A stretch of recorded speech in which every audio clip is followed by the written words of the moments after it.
പെട്ടുപോകുന്നപ്പോൾ രാജേശ്വരി ജീപ്പിൽ കയറി.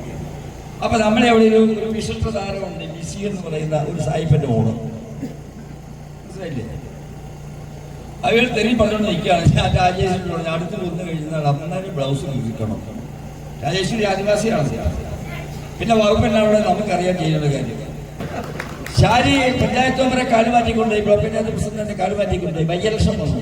സുന്ദരമായിട്ട് ജനങ്ങളോട് ജയിപ്പിച്ചു, വീണ്ടും ജയിപ്പിച്ചു. രാജേശ്വരിയെ വൈസ് പ്രസിഡന്റ് ഇലക്ഷന് ഞാൻ ഓർക്കുന്നത്. രാജേശ്വരി വന്ന ദിവസവും വലിയ 10-15 സഖാക്കളോട് വാക്കച്ചൻ നമ്മുടെ പഞ്ചായത്ത് പ്രസിഡന്റ് കഞ്ഞിക്കുള്ളിയത് വാക്കച്ചൻ അറിഞ്ഞു. ഞങ്ങൾ വന്ന് ചെന്ന് കഴിഞ്ഞപ്പോഴേക്കും യുവന്മാരുടെ മാത്രമുള്ള ഈ ഗുണ്ടകളുണ്ടെന്നൊക്കെ പറയുന്നത്. നമ്മുടെ ഗുണ്ടകളൊന്നുമില്ല, നല്ല ചെറുപ്പക്കാർ 10-50 പേരെന്നുണ്ടാവും. കാപ്പിപ്പത്രമായിട്ട് ചുമ്മാതെ മറ്റേ ഈ ഞഞ്ഞാമിഞ്ഞ സാധനങ്ങളുണ്ടാവും. കാപ്പിപ്പത്രം വെട്ടി ശരിയാക്കി തന്നെ തെരഞ്ഞെടുപ്പിനെ ഫേസ് ചെയ്യാൻ ഞങ്ങൾ ചെയ്തു.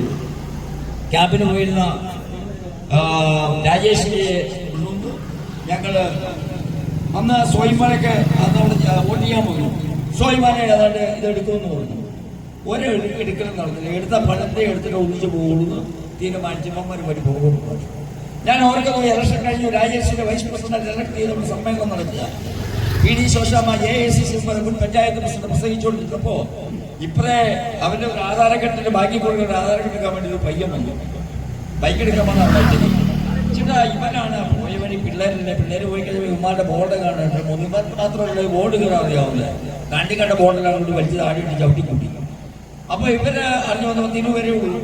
ലോകത്തിൽ PD ശോശാമ്മ പ്രസംഗിച്ചുകൊണ്ടിരിക്കുമ്പോൾ ഞാനുണ്ട്. അപ്പൊ പറഞ്ഞതേ നമ്മുടെ ഒരാളിനെ ഓടിച്ച് ബാക്കി കയറ്റിയേക്കാൻ തോന്നുന്നു. അവനല്ല ഈ സാധനം ഞങ്ങൾ എടുത്ത് നിൽക്കാവുന്നതാണ്. ഉടനെ ഞങ്ങൾ ഒരാളോട് തിരിച്ചു വന്നു. തിരിച്ചു ജീപ്പിൽ പെട്ടുപോകുന്നപ്പോൾ രാജേശ്വരി ജീപ്പിൽ കയറി. അപ്പൊ നമ്മളെ അവിടെ ഒരു വിശിഷ്ട താരമുണ്ട്, ബിസി എന്ന് പറയുന്ന ഒരു സായിപ്പൻ്റെ ഓണം, മനസ്സിലായില്ലേ? അയാൾ തെറി പറഞ്ഞുകൊണ്ട് നിൽക്കുകയാണ്. ഞാൻ രാജേശ്വരി പറഞ്ഞു അടുത്ത് വന്ന് കഴിഞ്ഞാൽ അന്നേരം ബ്ലൗസ് കിട്ടണം. രാജേശ്വരി ആദിവാസിയാണ്. പിന്നെ വകുപ്പെല്ലാം അവിടെ നമുക്കറിയാൻ ചെയ്യുന്ന കാര്യം. അത് കഴിഞ്ഞ് അവിടെ വലിയ ബഹളമണിമാർ വണ്ടി ഞങ്ങളെ കണ്ടത് സമ്മതിക്കുക പുറത്തിറങ്ങി. അപ്പൊ സോയിമാനെ വീട്ടിൽ വിട്ട് അവിടെ സേതുമാൻ തിരിച്ചെത്തി. അപ്പൊ വക്കച്ച പഞ്ചായത്ത് പ്രസിഡന്റ് അവിടെ നടുന്നുണ്ടെങ്കിൽ അടി ആർക്കാണ് അടിക്കേണ്ടതെന്ന് ചോദിച്ചു. വക്കച്ചൻ അവിടെ അരൂന്നോ തിരിച്ചെന്ന് എനിക്കുണ്ട്. വക്കച്ചൻ്റെ അടുത്ത് തപ്പമൊക്കെ തപ്പി ആളുകളൊക്കെ കൂടി അങ്ങ് ഇറങ്ങി.